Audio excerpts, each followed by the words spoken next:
Oui, merci Monsieur le Président. Merci Monsieur le rapporteur pour votre travail.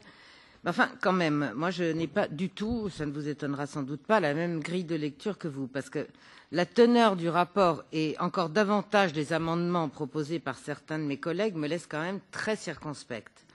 Parce qu'aujourd'hui, le seul horizon indépassable dans les institutions bruxelloises est d'abolir les différences anthropologiques entre les deux sexes, ou pour le dire autrement, lutter contre les fameux stéréotypes de genre. L'égalité entre les hommes et les femmes, qui devrait aller de soi, que ce soit l'égalité devant la loi ou l'égalité salariale, qui, alors là, pour le coup, moi, me semble un problème que l'Union européenne devrait prendre à bras-le-corps, parce qu'elle est sérieusement malmenée.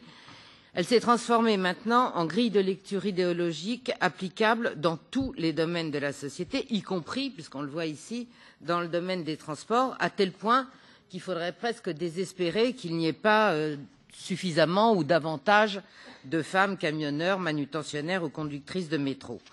Et il faudrait en conséquence donner plus de moyens aux organismes de promotion de l'égalité et intervenir davantage encore dans les affaires locales, régionales et nationales, au mépris de tout principe de subsidiarité, principe qui, je le rappelle, était soi-disant au cœur de la construction européenne.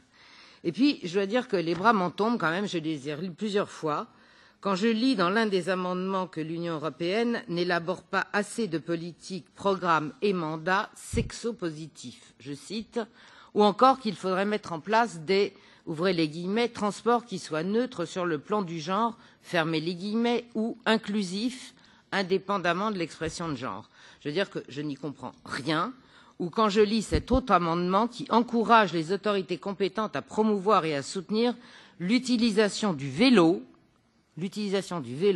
en particulier et également pour les femmes dont l'origine culturelle ou religieuse ou la mentalité androcentrique n'est pas favorable à ce moyen de transport.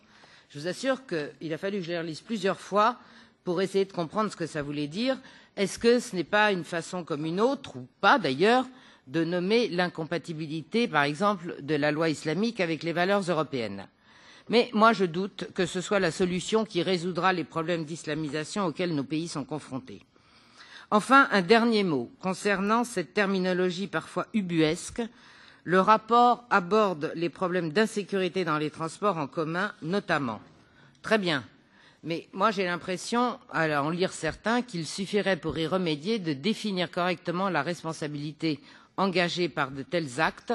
Et il faudrait surtout commencer à se poser la vraie question pour la sécurité dans les transports, parce que c'est une vraie question, et admettre que la conséquence des politiques menées depuis plusieurs années par les gouvernements successifs et du laxisme judiciaire qui sévissent dans beaucoup d'États européens sont plus la vraie raison de l'insécurité dans les transports, et que ce n'est pas avec ce genre de rapport quand même assez idéologique, là je parle évidemment de celui de la Commission des femmes, que nous arriverons à résoudre ce genre de problème. Je vous remercie.